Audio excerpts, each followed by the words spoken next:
എനിക്ക് വയ്യ. തലകറക്കമാണോ എനിക്കറിയത്തില്ല, ഒരു പിടിയുമില്ല. ദേഹമാസകലം കോച്ച് വലിക്കുന്ന വേദനയാണ്. നിങ്ങൾ ഉറങ്ങിയതേ ഇല്ല. ഒറ്റ മാർഗ്ഗമേ ഉള്ളൂ. ഞാൻ എത്ര ആശുപത്രി കയറിയെന്നറിയോ, എത്ര ഡോക്ടർമാരെ കാണിച്ചെന്നറിയോ, അവർക്കൊന്നും ഒരു പരിഹാരം എൻ്റെ കാര്യത്തിൽ ചെയ്യാൻ പറ്റത്തില്ല. ഇനി ഒറ്റ മാർഗ്ഗമേ ഉള്ളൂ, ഡോക്ടർ സൂരജ് കൃഷ്ണനെ പോയി കാണുക. പുള്ളിയെ പോയി കണ്ടാൽ മതി. പുള്ളിയുടെ പേര് മാത്രം പറഞ്ഞാൽ മതി, ഏത് അസുഖവും ആ നിമിഷം അടിച്ചു മാറ്റിക്കൊണ്ട് കളഞ്ഞിരിക്കും. എന്തായാലും ഒരുപാട് മൈലുകൾ താണ്ടി ഡോക്ടർ സൂരജ് കൃഷ്ണ എന്ന് പറയുന്ന ആ മിടുക്കനായ ഡോക്ടറെ കാണാൻ വേണ്ടി പോവുകയാണ്.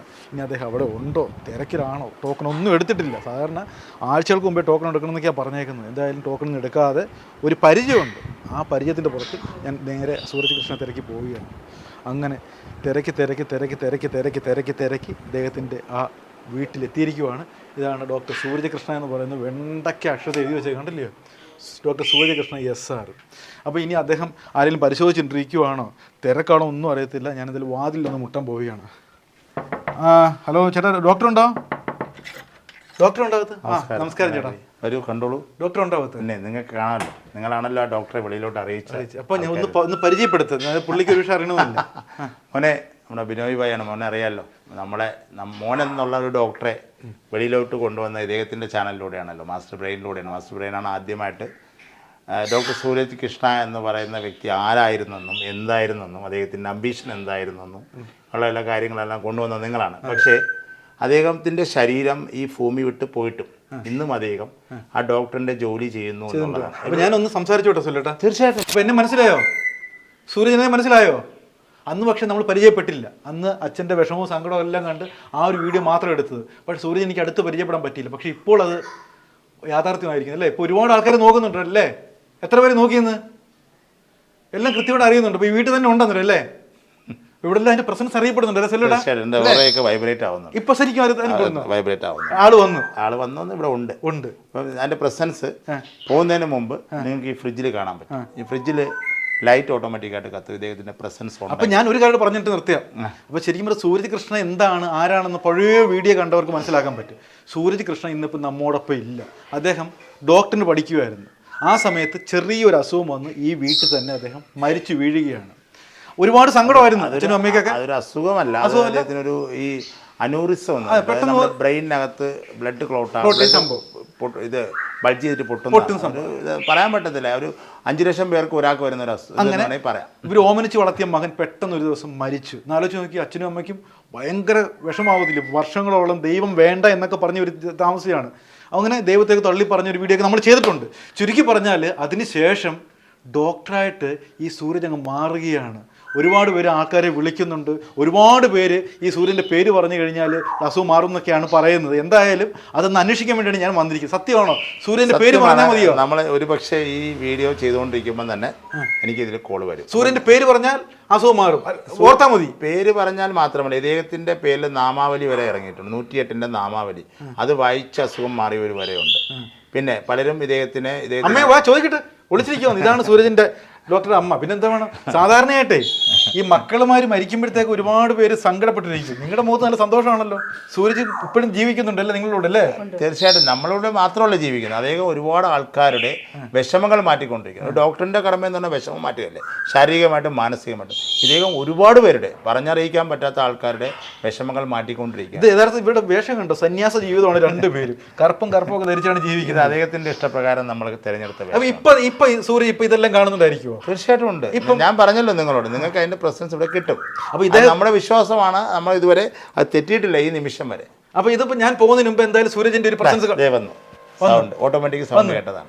അതെ, കേൾപ്പിച്ചതാണ്. അപ്പോൾ തൊട്ടപ്പുറത്ത് ഫ്രിഡ്ജ് ആയിരിക്കുന്നത്, അതിനകത്ത് കണ്ടല്ലോ. സൂരജ് പറഞ്ഞു തീരുന്നുമ്പോ ആള് വന്നേ. നമ്മുടെ ഏറ്റവും വലിയ ഇൻഡ്യൂഷനാണ് ഈ ഫ്രിഡ്ജ്. അപ്പൊ സംഭവം ഇത് എവിടെയായിരുന്നു ഇത്ര നേരം? ഞാൻ വന്നേക്ക് പോലെ അറിയുന്നുണ്ടോ? കള്ള ഇതിന് മാറിയിരിക്കുക. ഇനി സൂരജ് പോയി വരുമ്പോ അവിടെ ലൈറ്റും നമുക്ക് അറിയുന്നുണ്ട്, ഓട്ടോമാറ്റിക് ആയിട്ട് ലൈറ്റ്. സൂരജ് വന്ന് പോയില്ല, ഇവിടെ കാണുമല്ലേ? ഇല്ല, പോകത്തില്ല. വിനോദമായി പോകുന്നവരെ ഇവിടെ കാണും. ഞാൻ പറഞ്ഞാൽ അതുപോലെ നിങ്ങൾക്ക് ഇതിൽ കൂടി എന്തോ വേണം ചേച്ചി. സാധാരണയായിട്ട് മക്കളുടെ ഓർമ്മകളോട്ട് ഇങ്ങനെ നരകിച്ച് ജീവിക്കുന്ന അമ്മമാരും അച്ഛന്മാരും ഉണ്ട്. നിങ്ങളുടെ അടുത്ത് തന്നെ മകനില്ലേ? ഇതിൽ കൂടെ എന്തോ വേണം? ഭാഗ്യം ചെയ്ത അച്ഛനും അമ്മയല്ലേ? ശരീരമില്ലെന്നേ ഉള്ളൂ, മനസ്സ് നമ്മുടെ കൂടെ തന്നെയാണ്. അദ്ദേഹത്തിന്റെ പ്രസൻസ് എനിക്ക് അനുഭവിക്കാൻ പറ്റുന്നുണ്ട്. അദ്ദേഹത്തിന്റെ പ്രസൻസ് വെച്ചിട്ട് ഞാൻ ഒരുപാട് പേരുടെ പ്രശ്നങ്ങൾ ഇപ്പം നമ്മൾ ഈ പറയുമല്ലോ, നമുക്ക് ഓരോരുത്തരും എന്നെ വിളിക്കാറുണ്ട്. അപ്പം നിങ്ങൾക്ക് കാണാൻ പറ്റും കോൾ വരുമെന്നുള്ള കാര്യം കൺഫേമാണ്. അത് നിങ്ങൾക്ക് തെളിവായിട്ട് ഞാൻ കാണിച്ചല്ലോ. എന്ന് പറഞ്ഞാൽ മനുഷ്യൻ വിശ്വസിക്കണമെങ്കിൽ തെളിവ് വേണം. അല്ലാതെ ഒരു മനുഷ്യനും, ഈ പറഞ്ഞ ഞാൻ പോലും ആദ്യം ഇദ്ദേഹം എന്നോട് വരുമ്പോൾ ഞാൻ വിശ്വസിച്ചിട്ടില്ല.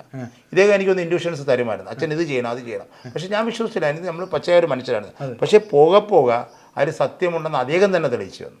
നിങ്ങൾക്ക് രൂപത്തെ കാണാൻ പറ്റും? ഇപ്പം ഇല്ല, രൂപത്തെ കാണാൻ പറ്റത്തില്ല. ഇല്ല, സാന്നിധ്യം മാത്രമേ ഉള്ളൂ. സാന്നിധ്യം, അതിന്റെ രൂപത്തെ ഞാൻ ഇതുവരെ സ്വപ്നം കണ്ടിട്ടില്ല. അപ്പൊ എന്ത് ഓരോ ദിവസത്തെ കാര്യങ്ങൾ നിങ്ങൾ അച്ഛനും മോനും സംസാരിക്കും.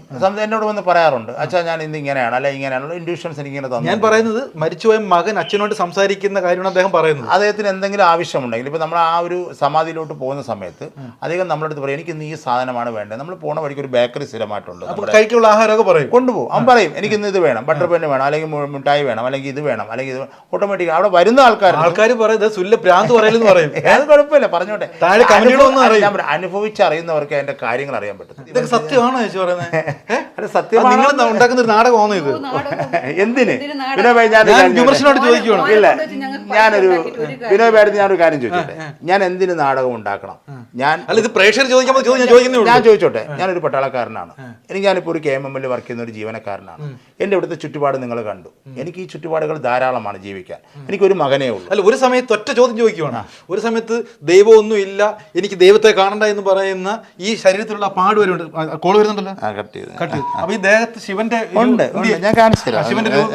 ശിവന്റെ രൂപം എപ്പോഴും കൊത്തി വെച്ചിട്ടുണ്ട്. ശിവന്റെ രൂപം പോലും കൊത്തി വെച്ച ശരീരമാണ്. അതിനോട് ഞാൻ ഇതിലോട്ട് മാറി, ഇത് കണ്ടില്ല എന്ന് വിശ്വസിക്കുന്നു. ഇതുണ്ട്. അപ്പൊ കണ്ടു, ഇതിപ്പോ മകന്റെ രൂപം കൊത്തി വെച്ചല്ലേ? ഇത് കണ്ടില്ല എന്ന് വിശ്വസിക്കുന്നു. അപ്പൊ ഈ ശിവനെ എല്ലാവർക്കും ഉപരിയാണ് ഞാൻ ഇവനെ കുത്തി വെച്ചത്, അതിനെക്കാട്ടിയും വലുതായിട്ട്. അത് ഭയങ്കര സംഭവം പോലെ മകൻ രൂപം കുത്തി വെച്ചു. ഇതാണ് എന്റെ ദൈവം. ദൈവമല്ല, എന്റെ എല്ലാം. ദൈവം എന്നൊരു കോൺസെപ്റ്റിനോട് ഞാൻ ഇപ്പോഴും, അപ്പൊ ദൈവത്തെ തള്ളി പറഞ്ഞ ഒരാൾക്ക് ഞാനൊരു ശക്തി എങ്ങനെ വിശ്വസിക്കാൻ? ഞാനൊരു കാര്യം പറഞ്ഞോട്ടെ, ഞാൻ ഇപ്പോഴും പറയുന്നില്ല ദൈവം എന്നൊരു സാധനം ഇല്ലെന്ന്. എനർജി ദൈവം ഇല്ലെന്ന് തന്നെ പറയുമോ? ദൈവം ഇല്ലേ ചേച്ചി, അത് അവളെ കോൺസെപ്റ്റ്. ഞാൻ എന്റെ കോൺസെപ്റ്റാണ് പറയുന്നത്. ദൈവം എന്ന് പറയുന്നത് ഞാൻ പറഞ്ഞാൽ അങ്ങനെ പോലെ ദൈവം എന്നല്ല പറയുന്നത്, എനർജി എന്ന് വേണം നമ്മൾ പറയാൻ. അതിന് ഓരോരുത്തരും ഓരോ പേരുകൾ. എനർജിക്ക് എന്ത് ചെയ്യാൻ പറ്റും? എല്ലാം ചെയ്യാൻ പറ്റും. ഈ മകൻ എന്തെങ്കിലും ചെയ്യാൻ പറ്റും? മകൻ ചെയ്യുന്നുണ്ടല്ലോ. അതുകൊണ്ടാണല്ലോ ഞാൻ തങ്ങളോട് ഇത്രയും ഹണ്ണിങ് ആയിട്ട് പറയുന്നത്. ശിവയോഗീശ്വരൻ എന്നാണ് ഇദ്ദേഹം ഇപ്പൊ അറിയപ്പെടുന്നത്. പേരൊക്കെ മാറ്റി ശിവയോഗീശ്വരൻ. അത് ഒരു നമ്മുടെ ഒരു ശ്രീനിവാസ പൈസാർ എന്നൊരു പുള്ളി ഉണ്ടായിരുന്നു. പുള്ളിക്ക് ഇൻഡ്യൂഷൻ കൊടുത്തതാണ്. ആ പേര് മാറ്റി ഇപ്പോൾ സൂരജ് കൃഷ്ണൻ എന്നല്ല അദ്ദേഹം ശിവയോഗീശ്വരൻ. അദ്ദേഹത്തിന്റെ പേരിൽ നാമജപം നടക്കുന്നുണ്ട് ആ ഗ്രൂപ്പിൽ. ഞാൻ ഒരു കാര്യം ചോദിക്കും. അപ്പൊ ഈ വരുന്ന ഭക്തര് ഈ സൂരജിൽ കാണുന്ന ഏത് ദൈവത്തെയാണ്? യേശുവിന്റെ രൂപമാണോ, മുസ്ലിം ദൈവമാണോ, ഹിന്ദു ദൈവമാണോ? ഞാനൊരു കാര്യം ചോദിച്ചോട്ടെ, ഇതിൽ നമുക്ക് ഒരു പ്രത്യേകത എന്താണെന്നറിയാം. യേശുവുണ്ട്, മുസ്ലിങ്ങളുണ്ട്, ക്രിസ്ത്യാനിയുണ്ട്, സായിബാബ ഡിവോട്ടീസ് ഉണ്ട്. ചിലർ യേശുവിന്റെ രൂപം കാണുന്നുണ്ട്, ബാബാജിയുടെ രൂപം കാണുന്നവരുണ്ട്, സായിബാബയുടെ രൂപം കാണുന്നവരുണ്ട്, അള്ളയെ സങ്കല്പിക്കുന്നവരുണ്ട്, യേശുവിനെ ഇപ്പൊ പറഞ്ഞല്ലോ. അതിന് ഓരോരുത്തർക്കും അവർ വിശ്വസിക്കുന്ന ഒരു കോൺസെപ്റ്റാണ്. ആ രൂപമാണ് അദ്ദേഹം കാണിച്ചു കൊടുക്കുന്നത്. ഇദ്ദേഹത്തിന്റെ ജാതി മതം ഒന്നുമില്ല. ഇപ്പൊ ഒരു കോള് വരുമെന്നിരിക്കട്ടെ, അപ്പം മലപ്പുറത്ത് നിന്ന് ഒരു ആളെ വിളിക്കുവാണ്, സുല്ലേട്ട അയാളുടെ സൂരജ് കൃഷ്ണന്റെ റൂമിൽ പോയിട്ടാണ് സംസാരിക്കുന്നത്. അല്ല, എവിടെ വേണോ ഇരിക്കാം. ഞാൻ ആ കോൾ എടുക്കും. കോൾ എടുത്തിട്ട് അവരെന്നോട് കാര്യം പറയും. ഞാൻ സംസാരിക്കും. പ്രശ്നങ്ങളല്ല പറയുന്നത്. അവരുടെ അടുത്ത് ഞാൻ ആദ്യം പേരും കാര്യങ്ങളൊക്കെ ചോദിക്കും. ചോദിച്ചുകൊണ്ടിരിക്കുന്ന സമയത്ത് ഞാൻ അവരുടെ അടുത്ത് ആദ്യം കാര്യങ്ങൾ ചോദിച്ചു ഇദ്ദേഹം കണക്ട് ആവുന്ന ഒരു സമയം എനിക്ക് മനസ്സിലാവും.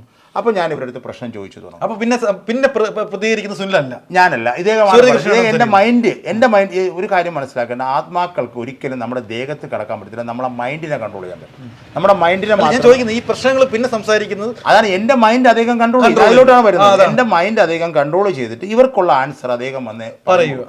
പിന്നെ വേറൊരു കാര്യം എന്ന് വെച്ചാൽ ഇദ്ദേഹത്തിന് വേറൊരു പ്രത്യേകത എന്ന് വെച്ചാൽ ഇദ്ദേഹം നമ്മുടെ വിട്ടുപോയ ആത്മാക്കളെ പറ്റി പോലും ഇദ്ദേഹം എനിക്ക് പറഞ്ഞു തരാറുണ്ട്. ഇപ്പം ബിനോയ് ഭായിയുടെ ഒരു ആത്മാവ് വിട്ടുപോയെന്നിരിക്കട്ടെ, ആ ഒരു പ്രസൻസ് ഇപ്പം ബിനോയ് ഭായി ആത്മാർത്ഥമായിട്ടാണ് എന്നെ വിളിച്ച് ചോദിക്കുന്നെങ്കിൽ ഇദ്ദേഹം കണക്ട് ആയി എനിക്ക് പറഞ്ഞു തരാൻ പറ്റും. ഞാൻ ഇനിയൊരു കാര്യം, ആത്മാവ് എന്ത് ചെയ്യുവാണെന്നോ? അല്ല, ആത്മാവിന്റെ അവസ്ഥ എന്താണ്, പുനർജന്മം എടുത്തിട്ട് ഒരു ഉദാഹരണം, തൂങ്ങി മരിച്ച ഒരാളുടെ ആത്മാവാണെങ്കിൽ ഇതൊക്കെ അറിയാൻ പറ്റും. അതിനെപ്പറ്റി ഞാൻ പറഞ്ഞുതരാം. എനിക്ക് അദ്ദേഹം പറഞ്ഞ അറിവാണ് ഞാൻ ഇവിടെ പറയുന്നത്.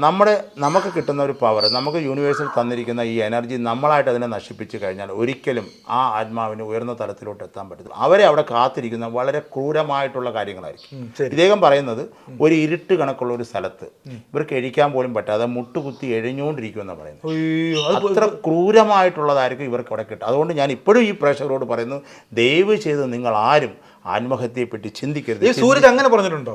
ഈ ദുർമരണം സംഭവിച്ച ഒരു മുട്ടിൽ ഇഴഞ്ഞ് നടക്കുക, മുട്ടിലഴിഞ്ഞാൽ അവർക്ക് അവിടെ ഉള്ള ഒരു പണിഷ്മെന്റ് ആണ്. കണ്ടോ? അത് നമുക്ക് ആരും അറിയാത്തൊരു ഒരു, അതായത് നമുക്ക് അവർക്ക് എഴിക്കാൻ പോലും പറ്റത്തില്ല. അവരിങ്ങനെ ഈ ഒരു എന്താ പറയുന്നത്, നമ്മളിങ്ങനെ ഒരു അവസ്ഥയുണ്ടല്ലോ, കുനിഞ്ഞിട്ട് വയ്യാത്തൊരു അവസ്ഥയിൽ ഇവരിങ്ങനെ പിച്ചും പെയ്യും പറഞ്ഞ് നടക്കുമെന്നാണ് പറയുന്നത്. നമ്മുടെ മരണപ്പെട്ട മകന്റെ അവസ്ഥ എങ്ങനെയായിരിക്കും? വളരെ കൂളായിട്ട്. എൻ്റെ മകനാണ്, എൻ്റെ മകൻ ഇപ്പം നിൽക്കുന്നത് 7ാമത്തെ തലത്തിലെന്നാണ് അദ്ദേഹം. അതുകൊണ്ടാണ് അദ്ദേഹത്തിന് ഇങ്ങനെയുള്ള ചൈതന്യങ്ങൾ ചെയ്യാൻ.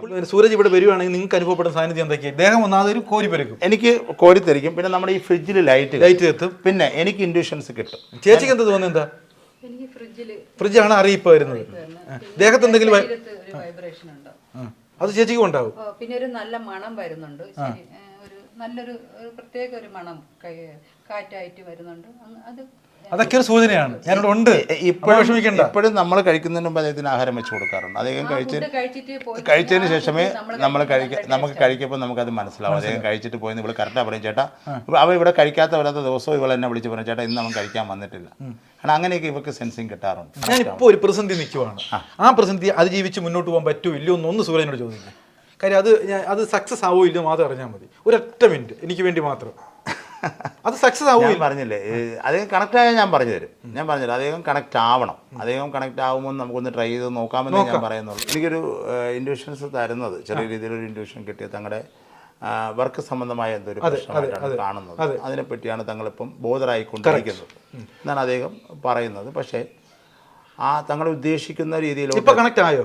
അല്ല, എങ്ങനെ പറഞ്ഞാൽ എൻ്റെ കയ്യിൽ നിന്ന് പോകും. സോറി, ഞാൻ വേറൊന്നും കൊണ്ട് പറയുന്നില്ല. നമ്മൾ ഈ പറഞ്ഞുകൊണ്ടിരിക്കുന്ന സമയത്ത് ഇടയ്ക്ക് കയറി വന്നു കഴിഞ്ഞാൽ എൻ്റെ മൈൻഡ് മാറും. അപ്പോഴത്തേക്ക് എന്ത് പറ്റുന്ന രീതിക്ക് എൻ്റെ സെൻസിൽ നിന്ന് പോകും. അതാണ് സംഭവിക്കുന്നതെന്ന് വിചാരിക്കുന്നത്. മനസ്സിലായി. അപ്പം അദ്ദേഹം എനിക്ക് തരുന്ന ഇൻഡ്യൂഷൻസ് ഇങ്ങനെയാണ്. തങ്ങളുടെ ജോലി സംബന്ധമായ എന്തോ ഒരു കാര്യമാണ്, തങ്ങളുടെ പ്രൊഫഷൻ മീൻസ് അതിലെന്തോ തങ്ങൾ സ്റ്റക്കായി നിൽക്കുകയാണ്. അപ്പം ആ ഒരു സ്റ്റക്നെസ് മാറാൻ വേണ്ടി തങ്ങൾ കുറച്ച് നാളായിട്ട് സഫർ ചെയ്യുന്നതായിട്ട് കാണിക്കുന്നുണ്ട്. അതായത് എന്ത് ചെയ്തിട്ടും തങ്ങൾക്ക് ആ ഒരു ലക്ഷ്യസ്ഥാനത്തോട്ട് എത്താൻ പറ്റുന്നില്ല. അതിനാണ് തങ്ങൾ വളരെയധികം ബോധറായിക്കൊണ്ടിരിക്കുകയാണ്. പക്ഷേ അതിനും ഒരു ടൈം ഓഫ് പീരീഡ് ഉണ്ട്. എന്തിനും ഒരു ടൈം ഓഫ് പീരീഡ് ഉണ്ട്. പിന്നെ ഞാൻ ഇനി ഒരു കാര്യം തങ്ങളോട് പറയാം. തങ്ങളത് വിശ്വസിച്ചാലും ഇല്ലെങ്കിലും തങ്ങളുടെ ഇഷ്ടമാണ്. എനിക്കൊരിക്കലും തങ്ങൾക്ക് പോസിറ്റീവ് എനർജിയെക്കാളും ഒരുപാട് നെഗറ്റീവ് എനർജീസ് തങ്ങൾ ഉണ്ട് മീൻസ് അറ്റാക്ക് ചെയ്യുന്നുള്ളതായിട്ടൊരു ഇൻഡ്യൂഷൻസ് അദ്ദേഹം തരുന്നുണ്ട്. ഞാനത് നെഗറ്റീവ് എനർജി എന്നിലുണ്ടെന്ന് അറ്റാക്ക് ചെയ്യാൻ ശ്രമിക്കുന്നു. ഞങ്ങൾക്ക് നെഗറ്റീവ് എനർജി ഉണ്ടെന്ന് എനിക്ക് ഒരിക്കലും അറ്റാക്ക് ചെയ്യാൻ ശ്രമിക്കുന്നുണ്ട്. അപ്പോൾ എന്തായാലും ഇതിനകത്ത് അദ്ദേഹത്തിന്റെ മകനും അച്ഛനും തമ്മിലുള്ള ഒരു കോൺവെർസേഷൻ ഇപ്പം നടന്നു കഴിഞ്ഞു. അപ്പം മകൻ അച്ഛൻ്റെ മനസ്സിലേക്ക് വന്ന് പറഞ്ഞു, ഇതാണ് ബിനോയ് അനുഭവിക്കുന്ന പ്രശ്നങ്ങൾ, അച്ഛനൊരു ഗ്യാരണ്ടി കൊടുക്കും, 4-5 മാസം കഴിഞ്ഞ് കാണാം എന്നൊക്കെയാണ് പറഞ്ഞിരിക്കുന്നത്. ഇതിന്റെ റൂം ഒന്ന് കാണണം, പഴയതുപോലെ അല്ല ഇത്. ഇപ്പൊ എന്തായാലും നമുക്ക് സൂരജ് അച്ഛൻ്റെ മോൻ്റെ പേര് സൂരജ് ജീവിച്ച അല്ലെങ്കിൽ അവസാനമായിട്ടൊക്കെ കിടന്നുറങ്ങിയ റൂമിലേക്ക് നമുക്കൊന്ന് പോകണം. എന്തായാലും മോനെ, അച്ഛൻ വരികയാണേ. മുട്ടിട്ട് കയറത്തുള്ളൂ? അതെ, പെർമിഷൻ മാറ്റിട്ടേ കയറാൻ പറ്റത്തുള്ളൂ. ഇപ്പൊ പെർമിഷൻ കിട്ടി കാണോ? കിട്ടി. ഇത് വല്ലാത്ത മണമുണ്ടല്ലോ സൂര്യ. അതെ, തീർച്ചയായിട്ടും.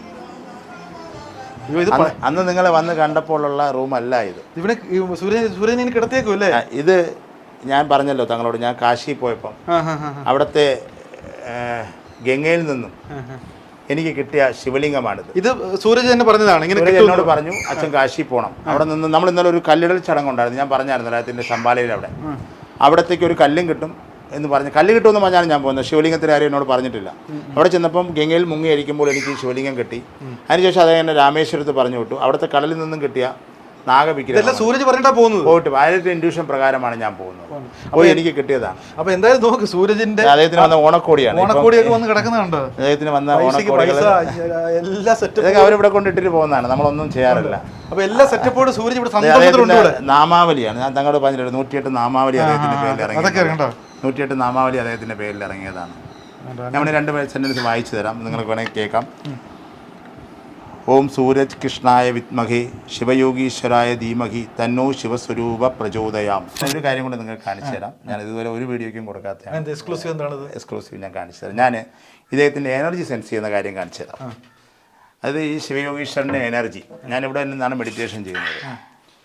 ഇത് ഇദ്ദേഹത്തിൻ്റെ, ഇതൊരു ആർക്കും കാണിക്കാത്തൊരു കാര്യം തങ്ങൾക്ക് കാണിച്ചു തരാണ്. ഇത് ഇദ്ദേഹത്തിൻ്റെ കൈരേഖയാണ്. ഇദ്ദേഹം ഈ ഭൂമി വിട്ട് പോകുന്ന സമയത്ത് നീറ്റിന് വേണ്ടി എടുത്ത് വെച്ച സാധനമാണ്. ഞാനിതിവിടെ വെച്ചിട്ട് ഞാൻ മെഡിറ്റേഷൻ കഴിഞ്ഞിട്ട് ഞാൻ ഇതിലാണ് ഞാൻ എനർജി സെൻസ് ചെയ്തത്. ഞാൻ എനർജി സെൻസ് ചെയ്യുമ്പോൾ എൻ്റെ ഇതിൽ കൂടെ എനർജി ഫ്ലോ ചെയ്യും. നിങ്ങൾക്കതിവിടെ മനസ്സിലാവാനും പറ്റും ആ എനർജി ഫ്ലോ ആവുന്നത് എങ്ങനെയാണ്. ഓക്കെ, നമുക്കൊന്ന് എനിക്ക് എപ്പോഴും വരുന്നുണ്ട്, ഇപ്പോൾ വരുമോ ഇല്ലയോ എന്നൊന്നും എനിക്ക് അറിയത്തില്ല. ശരി. ഒരു ജസ്റ്റ് ട്രൈ മാത്രം, അങ്ങനെ വിചാരിക്കണം. ഒരിക്കലും നമ്മൾ അദ്ദേഹത്തെ പരീക്ഷിക്കുകയല്ല, അത് മനസ്സിലാക്കുക. ഞാൻ എൻ്റെ എനർജി എടുക്കുന്നത് നിങ്ങൾക്കൊന്ന് കാണിച്ചു തരാൻ ശ്രമിക്കാമെന്ന് മാത്രമേ പറയുന്നുള്ളൂ. ഓക്കെ, സംഭവം മൂവായി. നമ്മൾ സംസാരിച്ചുകൊണ്ടിരിക്കുമ്പോൾ തന്നെ ഇത് ആ എനർജി കൊണ്ട് സംഭവം ബാക്കിലോട്ട് മൂവ് ചെയ്യുന്നു. അതാണ് ആ എനർജി എഫക്റ്റ് ചെയ്യുന്നത് അല്ലേ? കണ്ടല്ലോ, ഒന്നും ചെയ്തിട്ടില്ല, ഞാൻ വേറെ കൈ വെച്ചതേ ഉള്ളൂ. കൈ വെച്ചപ്പോഴത്തേക്ക് ബാക്കിലോട്ട് നീ അത് എനിക്ക് എനർജി തരുന്നതാണ്. ആ എനർജി ഈ അനുസരിച്ച് എനർജിയാണ് ശരീരത്തിലേക്ക് കയറുന്നത്. അപ്പൊ നമ്മൾ വെച്ചാലൊന്നും വരത്തില്ല. ഇല്ല, അപ്പനും മോനും തമ്മിലുള്ള ഭയങ്കര ബന്ധം. ഞാനത് പറയാൻ കാര്യം, ഇദ്ദേഹത്തിൻ്റെ ഒരു മൊബൈൽ ഇവിടെ ഉണ്ടായിരുന്നു, നമ്മളത് എടുക്കാറില്ല. ആ മൊബൈൽ ഞാൻ ജസ്റ്റ് ഒന്ന് ഒരാളെ തുറന്ന് കാണിച്ചതിൻ്റെ പേരിൽ 3 ദിവസം അദ്ദേഹം ഡിസ്പ്ലേ അടിച്ച് കളയും. നാലാമത്തെ ദിവസം ഞാൻ മാപ്പ് പറഞ്ഞതിന് ശേഷമാണ് അദ്ദേഹം എനിക്ക് ഇതിപ്പോൾ ഞാൻ വേറെ ആർക്കും ഇത് കാണിച്ചു കൊടുത്തിട്ടില്ല. എന്താണ് എനിക്ക് ഈ അറിയത്തില്ല ഈ വീട്ടിൽ എന്തൊക്കെയാണ് നടക്കുന്നത്. അപ്പോൾ സൂരജ്, അപ്പം ഞാൻ ഇറങ്ങുകയാണ്. അപ്പോൾ എന്തായാലും ഒരുപാട് നാളെ സൂര്യനെ കാണണം പറഞ്ഞ് ഒരു വല്ലാത്തൊരു ആഗ്രഹം ഉണ്ടായിരുന്നു. ഇപ്പോൾ കാണാൻ സാധിച്ചു. ഇത് എന്നെ നോക്കി ചിരിക്കുന്നു. ചിരിക്കണ്ട, ഞാൻ എപ്പോഴും കൂടെ തന്നെ ഉണ്ട് കേട്ടോ. ആ പുഞ്ചിരിയുണ്ട് മുഖത്ത്. ശരിക്കും പറഞ്ഞാൽ വല്ലാത്തൊരു അനുഭവമായിരുന്നു. തീർച്ചയായിട്ടും ഇവിടെ വാങ്ങുകയാണ്. എപ്പോഴും ഇടയ്ക്കിടയ്ക്ക് വന്ന് കാണാൻ വരാം കേട്ടോ. ഓക്കെ, ടാറ്റ. അപ്പോൾ എന്തായാലും ഈ ഒരു അനുഭവം പ്രേക്ഷകരിലേക്ക് എത്തിക്കുകയാണ്. വിശ്വസിക്കുക, വിശ്വസിക്കാതിരിക്കുക, അതൊക്കെ നിങ്ങൾക്ക് ഇഷ്ടമാണ്. ഓരോ വിശ്വാസങ്ങൾ പ്രേക്ഷകരിലേക്ക് എത്തിക്കുകയാണ്. അത് നന്മയേത് തിന്മയേത് ചിന്തിക്കാനുള്ള എല്ലാ കഴിവും മിടുക്കും സാമർഥ്യവും എല്ലാം നിങ്ങൾക്കുണ്ട്. ശരിയേത് തെറ്റേത് അതെല്ലാം നിങ്ങൾ ഓരോരുത്തരും തിരഞ്ഞെടുക്കുക. ശരിയായ വഴിയിലൂടെ മാത്രം സഞ്ചരിക്കുക എന്ന് മാത്രം ഓർമ്മിപ്പിച്ചുകൊണ്ട് ഇന്നത്തെ ഈ എപ്പിസോഡ് അവസാനിപ്പിക്കുന്നു. ഇനി മറ്റൊരു കിടിലൻ എപ്പിസോഡുമായിട്ട് വീണ്ടും ഞാനെത്തും. അതുവരേക്കും